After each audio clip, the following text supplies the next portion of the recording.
మాకు I'm exactly in an industry where everything happens ఫట్ ఫట్ ఫట్ ఫట్ తొందరగా పేసి ప్లేస్. ఐ మీన్ ఇప్పుడు ఓకే మనం అంటే ఏదో చిన్న చిన్న క్యారెక్టర్స్ సపోర్టింగ్ రోల్స్ చేస్తున్నాము ఓపిక్గా ఉండొచ్చు అనుకుంటాం. కాకపోతే పెద్ద హీరోలకు కూడా 7, 8, 10, 12 సినిమాలు ఫ్లాప్ అయ్యి కూడా మళ్ళీ బౌన్స్ బ్యాక్ అయిన హీరోలు ఉన్నారు. మరి అంత ఓపిక ఉన్నారు వాళ్ళకి. ఎంత డబ్బులు ఉంటే మాత్రం మాట పడాలి కదండి అక్కడ. జనం పిచ్చి నోటికి వచ్చినట్టు రాశారు, మన గేమ్ చేంజర్ గురించి ఇష్టం వచ్చినట్టు రాశారు. ఎఫర్ట్ లో ఎక్కడ ఏమితో లోపం లేదు. Ram Charan was at his best. Shankar గారు హ్యాస్ డన్ అ గ్రేట్ ఇది. బట్ అండం అనేస్తారు అందరూ అనేస్తారు. నాకు రామ్ చరణ్ గారితో I have one wonderful experience. నేను ఆచార్య సినిమా చేశాను, ధ్రువ ఒకటి చేశాను, ఆచార్య ఒకటి చేశాను, అండ్ బ్రూస్లీ ఒకటి చేశాను. అందులో ఆచార్య షూటింగ్ చేసినప్పుడు మేము మారేడుమిల్లి షూట్ చేస్తున్నాం అనమాట. అండ్ దెన్ నాకు కొంచెం సాయంత్రం అయిపోతే ఊరికి లైట్ జాగ్. యాక్చువల్లీ ఆ టైంలో కొంచెం ఫిట్నెస్ మీద కూడా ఎందుకో తెలీదు చాలా ఫోకస్డ్గా ఉన్నాను. అదే టైంలో ఈ కోబలి షూటింగ్ కూడా జరుగుతూ ఉంది. సో జాగింగ్ చేస్తూ ఉంటే that was the first day అనమాట. ఈవినింగ్ జాగింగ్ చేస్తూ ఉంటే రామ్ చరణ్ గారు వెళ్ళిపోతూ కార్ ఆపి వెనక్కి రివర్స్ తీసుకుని, రవి మొత్తం జిమ్ సెటప్ అంతా పెట్టాను, you can go and use it అని చెప్పి అన్నారు అనమాట. Wonderful thing, such a great thing. ఒక పెద్ద హీరోకి నేను ఏదో చిన్న సపోర్ట్ చేస్తున్నాను, వెళ్ళి యూజ్ చేసుకోవాలని అవసరం లేదు. అది కూడా చిరంజీవి గారు కూడా అదే టైంలో వర్కౌట్ చేస్తూ ఉన్న టైంలో వాళ్ళ నాన్నగారు డిస్టర్బ్ అవ్వచ్చు నేను వెళ్ళడం వల్ల, but he did not think anything. వెళ్ళి చేసుకోమంటే ఎక్స్ట్రాడినరీ ఎక్స్పీరియన్స్. 12 రోజుల పాటు రోజు సాయంత్రం చిరంజీవి గారితో జిమ్ చేసుకున్నాను. అండ్ ఆ 12 రోజుల పాటు ఆ travel it self is a wonderful memory. It's a wonderful memory. ఇది కదా అసలు లైఫ్ అనిపిస్తుంది. అంటే when you travel with all these people that you love. So Acharya shooting 12 days was an amazing experience అనమాట. చిరంజీవి గారు, నేను, బెనర్జీ గారు, సో ముగ్గురమే ఉండేవాళ్ళం. సో భోజనం కలిసి చేయడం, ఆయన ఏవో ఒక విశేషాలు చెప్పడం, ఆయన ఎక్స్పీరియన్సెస్ చెప్పడం, చిరంజీవి గారు ఇంత సింపులా ఇది అన్నట్టుగా. ఐ మీన్ ఆ ఫీలింగ్ అనమాట చాలా తక్కువ మందికి వస్తుంది. అండ్ మీరు ఎప్పుడైనా లైఫ్లో ఏదైనా మిస్ అయితే అరే మిస్ అయిపోయింది అని బాధపడి, లేదులే ఇది మిస్ అయింది అంటే ఇంకా మంచిది వస్తుంది అనేది ఎప్పుడైనా జరిగిందా మీకు? నేను మిస్ అయిపోయాను అస్సలు ఫీల్ అవ్వను. రైట్. ఇంకా మంచిది ఏదో వస్తుందని మాత్రం ఫీల్ అవుతుంటా. ఓకే, చెప్పండి. అంటే సో 12 days షూటింగ్ అయిపోయింది అనమాట. 12 days షూట్ అయిపోయింది. మంచి కరోనా అప్పుడే అయిపోయి మారేడుమిల్లి షూటింగ్లో ఏంటంటే మనకు ఫోన్స్ పనిచేయవు కాబట్టి ఫ్యామిలీతో మాట్లాడాలి అంటే సాయంత్రం ఎప్పుడో ప్యాకప్ అయిన తర్వాత బయటికి ఎక్కడికో వెళ్ళి ఆ టవర్ వచ్చిన దగ్గర నిలబడి మాట్లాడేసి మళ్ళీ వెనక్కి వచ్చేయాలి. సో అలా ఉన్న పరిస్థితిలో 12 రోజులు అయిపోయింది. 12 రోజులు అయిపోయిన తర్వాత మనకి రేపు ప్యాకప్ అని చెప్పేసి ఈవినింగ్ 4 o'clock ఎందుకో ఫ్లైట్ ఎక్కాలన్నమాట.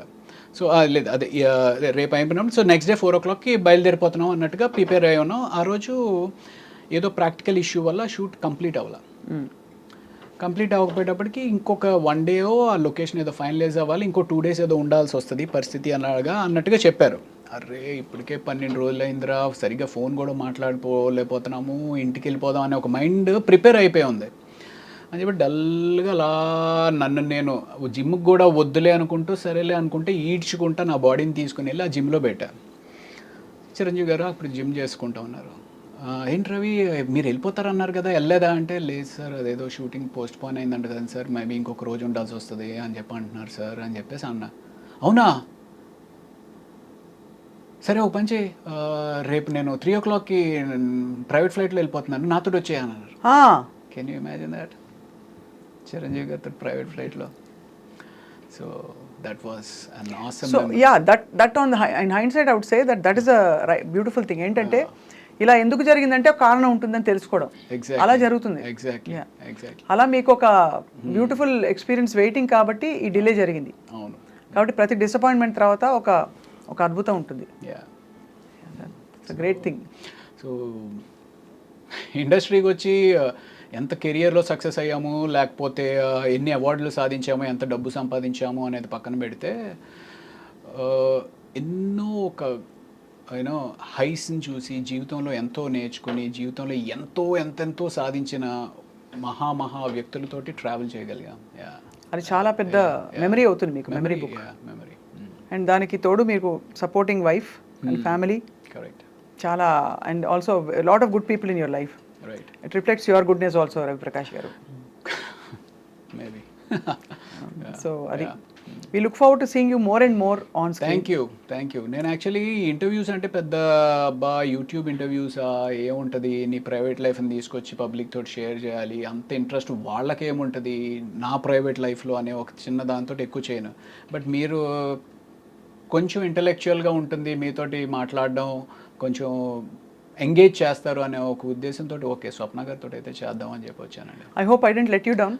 లేదు, yeah it was nice. It was a ఏదో అంటే ఐఏఎస్ ఎగ్జామ్కి వచ్చినట్టు నా వర్క్ ఈ ప్రశ్నలు అడిగేసేయడం, ఈ ప్రశ్నలు అడిగేసేసి అయిపోతే నేను వెళ్ళిపోతే ఆయన కూడా వెళ్ళిపోతారు అనేది కాకుండా you know everything is an entertainment, everything is a craft, even interviewing is a craft. Absolutely. అవును, మనం ఎవరైతే ఇంటర్వ్యూ చేస్తున్నామో ఆ వ్యక్తితోటి మనం నిజంగానే కనెక్ట్ అయ్యి ఆ కనెక్షన్తో ఎంగేజ్ ఆడియన్ని చేయగలిగితేనే ఇంటర్వ్యూ బాగున్నట్టు. Absolutely. I hope people enjoy the interview today.